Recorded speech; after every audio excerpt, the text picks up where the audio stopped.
Hello friends, welcome to lovely home.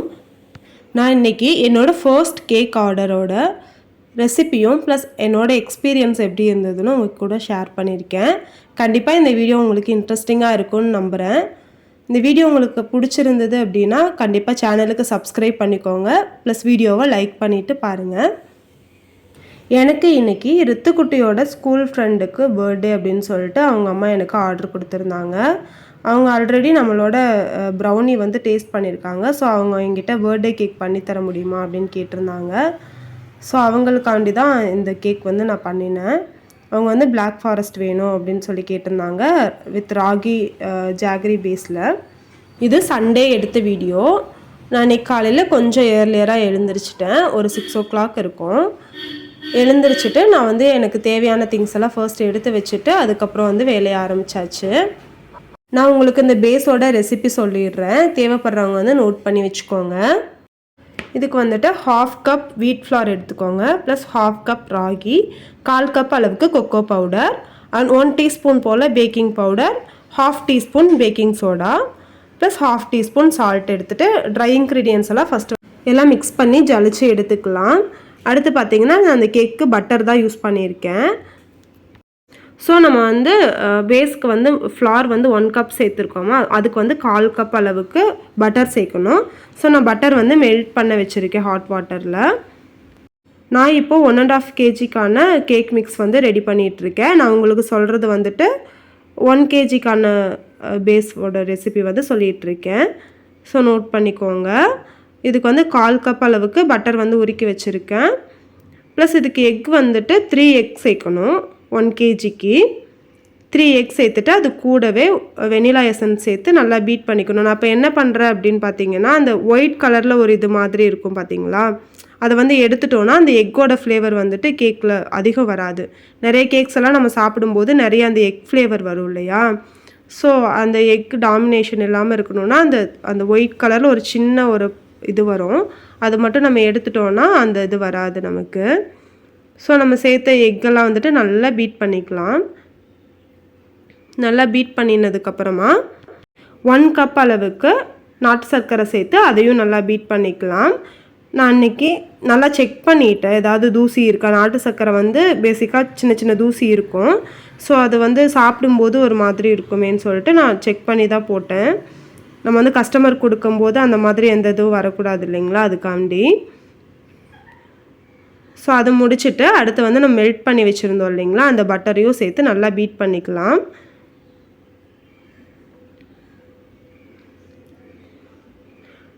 அடுத்து இந்த beat பண்ணினதுக்கப்புறமா அந்த வெட் இன்க்ரீடியன்ட்ஸ் கூட நம்ம வந்து ட்ரை இன்க்ரீடியன்ட்ஸ் எல்லாம் சேர்த்து அப்படியே கொஞ்சம் கொஞ்சமாக ரொம்ப ஜென்டலாக மிக்ஸ் பண்ணணும். கடகடன் மிக்ஸ் பண்ணோம் அப்படின்னா நமக்கு அந்த இது வந்துட்டு போயிடும், ஃப்ளஃபினஸ் வந்து போயிடும். ஸோ நம்ம வந்து ரொம்ப ஜென்டலாக மிக்ஸ் பண்ணிக்கலாம். நான் வந்து பாதி மிக்ஸ் பண்ணதுக்கப்புறம் தான் எனக்கு ஓடிஜி வந்து ப்ரீஹீட் பண்ணணும்னு ஞாபகம் வந்தது. ஸோ அந்த வேலை பண்ணிகிட்ருக்கேன். ஓடிஜி வந்து ப்ரீஹீட் ஆன் பண்ணி விட்டுட்டு திரும்ப வந்து மறுபடியும் இந்த வேலை பார்த்துட்ருக்கேங்க. கேக் பேட்டர் வந்து மிக்ஸ் பண்ணிகிட்ருக்கேன். நான் உங்களுக்கு சொன்ன அளவுக்கு வந்துட்டு நம்ம லாஸ்ட் ஆட் பண்ணுறதுக்கு வந்துட்டு ஒரு 1/4 கப் போல் பால் தேவைப்படும். ஸோ நம்ம ட்ரை இன்க்ரீடியன்ட்ஸ் கொஞ்சம் கொஞ்சமாக ஆட் பண்ணிக்கிட்டே பாலையும் சேர்த்து ஆட் பண்ணி நல்லா மிக்ஸ் பண்ணிக்கலாம். உங்களுக்கு மிக்ஸ் பண்ணினதுக்கப்புறமா கன்சிஸ்டன்சி வந்துட்டு இந்த எடுத்து இப்படி விட்டோன்னா அந்த ரிப்பன் கன்சிஸ்டன்சி வரும் பார்த்தீங்களா, எப்படி வருதுன்னு பாருங்களேன். இந்த மாதிரி ஒரு கன்சிஸ்டன்சியாக இருக்கணும். ஸோ உங்களுக்கு ரொம்ப ஓவர் திக்காகவும் இருக்கக்கூடாது, ரொம்ப லூஸாகவும் இருக்கக்கூடாது. நான் வந்து இப்போ 2 டின்னில் வந்து பேக் பண்ணிக்கலாம் அப்படின்னு சொல்லிட்டு 2 டின்லேயும் வந்து ஈவனாக இருக்கணுன்றதுக்காண்டி வெயிட் செக் பண்ணி ஊற்றிட்டுருக்கேன்.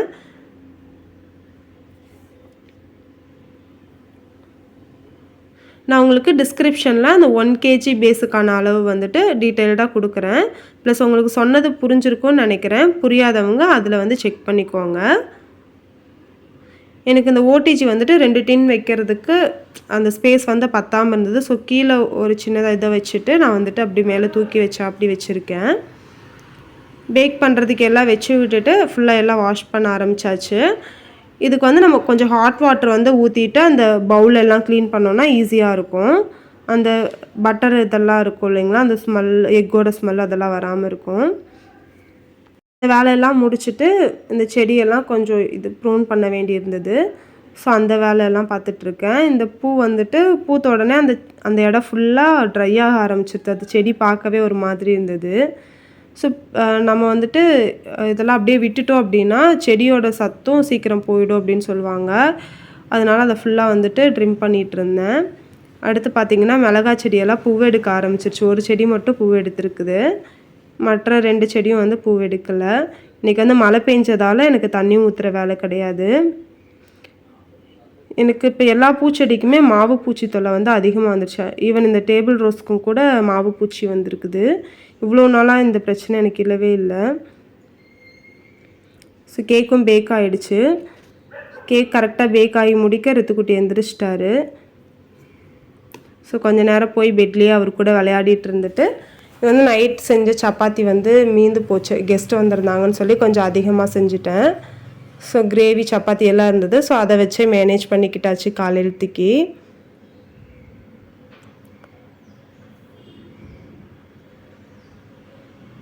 சாப்பிட்டு முடித்த உடனே ரித்துக்குட்டி கூட கொஞ்சம் நேரம் விளையாட ஆரம்பித்தாச்சுங்க. ரித்துக்குட்டிக்கு இந்த மாதிரியான ஆக்டிவிட்டீஸ்லாம் ரொம்ப பிடிக்கும். ஸோ நான் வந்து ஸ்க்ரீன் டைம் எல்லாம் அவாய்ட் பண்ணுறதுக்கு இந்த மாதிரி சின்ன சின்ன ஆக்டிவிட்டீஸ் எல்லாம் பண்ணிக்கிறது. இதுவும் பண்ண முடியல அப்படின்னா சும்மா எதாவது கட் பண்ணுறது, ட்ராயிங் பண்ணுறது, அந்த மாதிரி ஏதோ ஒன்று பண்ணுவோம். கொஞ்சம் நேரம் ரித்துக்குட்டி கூட விளையாடிட்டு ரித்துக்குட்டி டிவி பார்க்க ஆரம்பிச்சிட்டாரு. ஸோ அந்த டைமில் நம்ம வந்து கேக்குக்கு வந்து ஐசிங் பண்ண ஆரம்பிச்சிடலாம் அப்படின்னு சொல்லிட்டு லேயர் போட ஆரம்பிச்சாச்சுங்க. இன்னும் ஐசிங் பண்ணலை, ஜஸ்ட் லேயர் மட்டும் போட்டு வச்சுட்டு அதுக்கு தேவையான விஷயம்லாம் ரெடி பண்ணிகிட்ருக்கேன். வெட் பண்ணுறதுக்கு வந்துட்டு அவங்க ஸ்வீட்னஸ் ரொம்ப கம்மியாக கேட்டதுனால கம்மியான நாட்டு சர்க்கரை போட்டுட்டு தண்ணி ஊற்றி வச்சுருக்கேன் கொதிக்க வைக்கிறதுக்கு.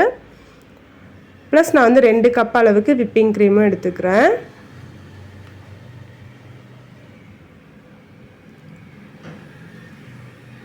விப்பிங் க்ரீமில் வந்துட்டு என்ன ஒரு விஷயம்னா, நம்ம வந்து ஃப்ரீசரில் தான் ஸ்டோர் பண்ணி வைக்கணும். இப்போ எனக்கு நாளைக்கு விப்பிங் க்ரீம் தேவைப்படுது அப்படின்னா இன்றைக்கே நான் வெளியில், அதாவது வந்து நார்மல் ஃப்ரிட்ஜில் வந்து வைக்கணும். ஸோ அப்போ தான் அந்த உள்ளே வந்து அந்த ஃப்ரீஸ் ஆன பார்ட்டிகல்ஸ் எல்லாம் இருக்காது இல்லைங்களா, அந்த மாதிரி இருக்கணும். ஃப்ரீஸ் ஆன பார்ட்டிகல்ஸ் இருந்ததுன்னா நம்ம க்ரீம் வந்து விப் ஆகாது. ஸோ என்னோடய க்ரீம் வந்துட்டு ஆல்ரெடி அதுலேயே ஸ்வீட்னஸ் இருக்கும். ஸோ எக்ஸ்ட்ரா வந்து சுகர் போட தேவையில்லை. ப்ளஸ் நம்ம கிளைமேட் வந்து கொஞ்சம் ஹாட்டாக இருக்கிற மாதிரி இருந்ததுன்னா அடியில் வந்துட்டு கொஞ்சம் ஒரு பவுலில் ஐஸ் க்யூப்ஸ் எல்லாம் போட்டுட்டு அதுக்கு மேலே வச்சு பண்ணோன்னா ஈஸியாக வந்துடும். ஸோ நான் வந்து விப்பிங் க்ரீம் எல்லாம் நல்லா விப் ஆகிடுச்சு. அதை வந்து எடுத்து ஃப்ரிட்ஜில் வச்சுக்கிறேன். இது பிளாக் ஃபாரஸ்ட்னால டார்க் சாக்லேட் வந்துட்டு கிரேட் பண்ணி வச்சுக்கிறேன். அதுக்குள்ளே வந்து சேர்த்துக்கிறதுக்கு வந்துட்டு கொஞ்சம் செரியை வந்து குட்டி குட்டியாக சாப் பண்ணிகிட்ருக்கேன்.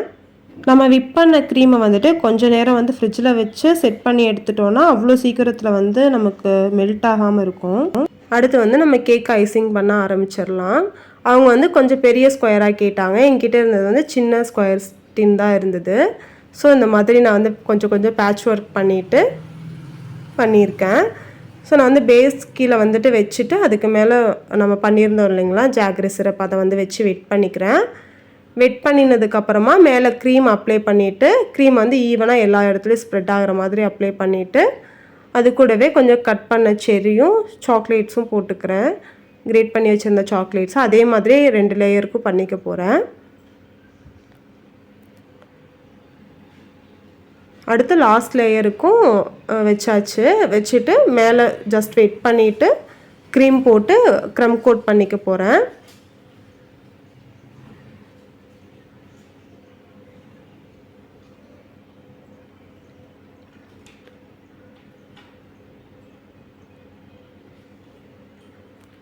ஃபுல்லாக எல்லா பக்கமும் வந்துட்டு நான் இப்போ தான் ஃபர்ஸ்ட் டைம் வந்துட்டு ஸ்கொயர் கேக்கு ஐசிங் பண்ணியிருக்கேன். ஸோ இதுக்கு முன்னாடி எல்லாம் வந்துட்டு நான் அந்த ரவுண்ட் கேக்கு மட்டும்தான் ஐசிங் பண்ணி எனக்கு பழக்கம். ஸோ இது வேறு எனக்கு ஒரு பதட்டமாகவே இருந்தது. எனக்கு வந்து இந்த ஆர்டர் ஃபினிஷ் பண்ணி அவங்க டேஸ்ட் பண்ணி ஓகே நல்லா இருக்குன்னு சொல்கிற வரைக்குமே அந்த பதட்டம் இருந்ததுன்னு வச்சுக்கோங்களேன். ஸோ ஐசிங் பண்ணி முடிச்சாச்சு. க்ரீம் பத்தலை கொஞ்சம் மேலே டெக்கரேஷனுக்கெல்லாம். ஸோ அதுக்கு மறுபடியும் ஒரு 1/4 கப் போல் எடுத்துக்கிட்டேன். மிச்சம் வந்து இந்தளவு க்ரம்ஸ் இருந்ததுங்க. மறுபடியும் நான் வந்து ஆக்சுவலாக எக்ஸ்ட்ரா பேக் பண்ணுற மாதிரி ஆயிடுச்சு லேயர்லாம் எக்ஸ்ட்ரா வைக்கிறதுனால. வீடு இருக்கிற நிலமையை பார்த்திங்கன்னா ரொம்ப கன்றாவியாக வச்சுருக்கிறாரு. ரித்துக்குட்டி எல்லாத்தையும் தூக்கி போட்டு ஸோ நெக்ஸ்ட்டு பார்த்தீங்கன்னா இந்த பேக்கிங் வேலை முடிஞ்சிருச்சுன்னு சொல்லிட்டு அந்த இடம்லாம் ஃபுல்லாக க்ளீன் பண்ணிவிட்டு அடுத்து லன்ச் வந்து குக் பண்ண ஆரம்பிக்கணும். லஞ்சுக்கும் பார்த்தீங்கன்னா பழைய சாதம் நேற்று வச்சது வந்து மீந்து போச்சு. ஸோ அதில் புளி ஊற்றி வச்சுருந்தேன், அதுதான் தாளிக்க போகிறேன். பொரியல் மட்டும் பீட்ரூட் பொரியல் வச்சுட்டு புளி சாதம் பண்ணிக்க போகிறேன். பீட்ரூட் பொரியலுக்கு வந்து கடுகு உளுந்து கருவேப்பிலை போட்டுட்டேன். அடுத்து வெங்காயம் பச்சை மிளகா போட்டுட்டு அது வணங்குற டைமுக்குள்ளே வந்து பீட்ரூட்டை வந்துட்டு துருவிக்க போகிறேன். பீட்ரூட்டையும் துருவி உள்ளே சேர்த்தாச்சு. அடுத்து வந்துட்டு சைடிஷ்க்கு கொஞ்சம் முட்டை வேக வச்சுக்க போகிறேன். கூடவே கையோடு வந்துட்டு புளி சாதத்துக்கும் வெங்காயம் பச்சை மிளகாலாம் நறுக்கி வச்சிட்ருக்கேன். நம்ம வந்துட்டு ஒரு வேலை நடந்துட்டு இருக்கும்போது அடுத்தடுத்த வேலையை கிச்சனில் நின்று பண்ணிட்டோம் அப்படின்னா கொஞ்சம் டக்கு டக்குன்னு வேலை முடிஞ்ச மாதிரி இருக்கும். இல்லை நம்ம ஒரு வேலையை முடிச்சுட்டு இன்னொரு வேலை பண்ணோன்னா கஷ்டமாயிடும். நம்ம இப்போ கொஞ்சம் டைம் கிடைக்கும்போது இருக்கிற பாத்திரம் கழுவி வைக்கிறது அந்த மாதிரி எல்லா வேலையுமே முடிச்சிட்டோன்னா டக்குன்னு ஈஸியாக இருக்கும் நமக்கு வேலை. இல்லைன்னா ஃபுல்லாக கிச்சன்லேயே இருந்த மாதிரி ஒரு ஃபீல் இருக்கும். ஸோ எனக்கு இனி இந்த பிளெண்டருக்கு எலக்ட்ரிக் பிளெண்டருக்கும் வேலை இல்லை. ஸோ அதையும் வந்து தொடச்சி வச்சாச்சு. அடுத்து பார்த்திங்கன்னா காலையில் வாஷ் பண்ண பாத்திரம்லாம் இருந்ததுங்களா, அதெல்லாம் எடுத்து வச்சுட்டு இருக்கிற பாத்திரம்லாம் வந்து கழுவி எடுத்து வைக்கணும். அதுக்குள்ளே இங்கே வந்து பீட்ரூட் பொரியலும் வெந்துருச்சு. ஸோ அதுக்கு கூட வந்து தேங்காய் பூ மட்டும் சேர்த்துட்டு எடுத்து வச்சிட்றேன். அடுத்து அதே கடாயை வந்துட்டு லைட்டாக வாஷ் பண்ணிவிட்டு அதிலே புளி சாதமும் தாளிக்க போகிறேன். அதில் வந்து கொஞ்சம் நல்லெண்ணெய் சேர்த்துட்டு கடுகு உளுத்தம் பருப்பு சேர்த்துட்டு ஒரே ஒரு காஞ்ச மிளகா கில்லாமல் போட்டிருக்கேன். 2 பச்சை மிளகா கட் பண்ண வெங்காயம்லாம் சேர்த்து நல்லா உப்பு போட்டு வதக்கிக்க போகிறேன். வெங்காயம் நல்லா வதங்கினதுக்கப்புறமா வந்துட்டு கொஞ்சம் மஞ்சள் தூள் சேர்த்துக்கிறேன். சேர்த்துட்டு நம்ம புளி ஊற்றி வச்சுருந்தோம் இல்லைங்களா பழைய சாதத்தில், அதையும் சேர்த்து நல்லா மிக்ஸ் பண்ணிக்கலாம். மிக்ஸ் பண்ணி கொஞ்சம் நேரம் நல்லா வதக்கிட்டோன்னா நமக்கு புளி சாதம் ரெடி ஆகிடும்.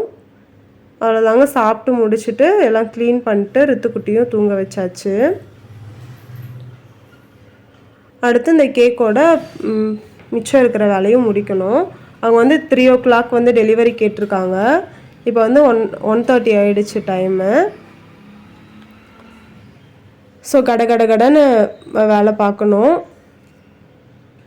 இது ஆனால் அந்த சர்க்கிள் கேக்கை விட இது கொஞ்சம் ஐசிங் பண்ணுறது ஈஸியாக தான் இருந்தது. ப்ளஸ் நம்ம பேட்ச் ஒர்க் பண்ணியிருக்கோம் இல்லைங்களா, அது மட்டும் கொஞ்சம் பயமாக இருந்தது. ஸோ நிறைய நேரம் வந்து ஃப்ரிட்ஜில் வச்சு செட் பண்ண விட்டுட்டேன்.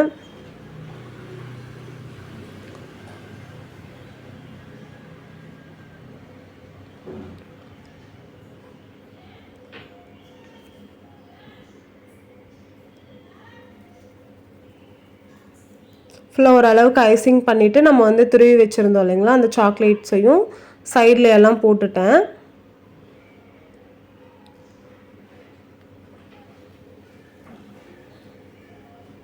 போட்டுட்டு அந்த போர்டில் சிந்தியிருந்ததெல்லாம் ஃபுல்லாக க்ளீன் பண்ணியாச்சு. இப்போது ஒரு பைப்பிங் பேக்கில் வந்துட்டு ஒரு நாசில் போட்டுட்டு டிசைன் பண்ண ஆரம்பிச்சிட்டேன். ஸோ நார்மலான பிளாக் ஃபாரஸ்ட் கேக்கான டிசைன் தான் போட்டிருக்கிறேன். சும்மா ஒரு ரோசெட் மாடல் மட்டும் போட்டுட்டு அதுக்கு இடையில வந்து செர்ரி ஃப்ரூட் வச்சுக்கலாம் அப்படின்னு சொல்லிட்டு. ஸோ கீழே வந்து ரொம்ப ப்ளைனாக இருக்குமேன்னு சொல்லிட்டு கீழே அதே நாசில் வச்சுட்டு சும்மா இந்த மாதிரி ஒரு ஃபேக் லைன் மாதிரி கொடுத்துட்டேன். இந்த டிசைனுக்கு பேர் எனக்கு என்னன்னு கூட தெரில. ஸோ வாய்க்கு வந்தது வந்து நான் சொல்லிகிட்டு இருக்கேன், அட்ஜஸ்ட் பண்ணிக்கோங்க.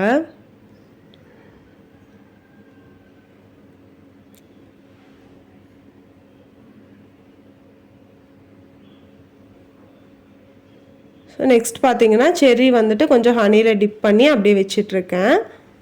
அவ்வளோதாங்க, கேக்கோட வேலை வந்து முடிஞ்சது. அடுத்து வந்துட்டு நேம் எழுதணும். ஸோ அது கொஞ்சமாக வந்து கனாஷ் பண்ணிக்கலாம் அப்படின்னு சொல்லிட்டு ரொம்ப கம்மியாக வந்துட்டு பண்ணியிருக்கேன்.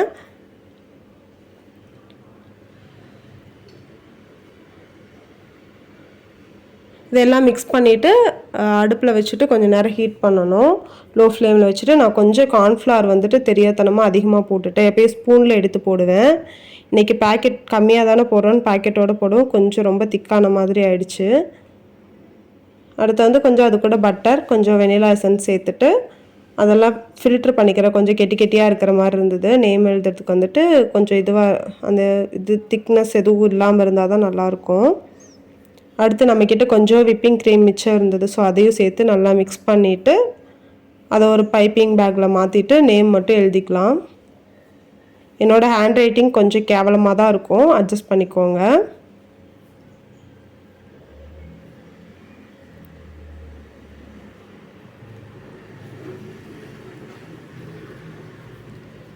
எனக்கு இந்த நேம் எழுதுறது தான் இந்த கேக் பண்ணுறதுலே பெரிய டாஸ்க்காகவே இருக்கும்.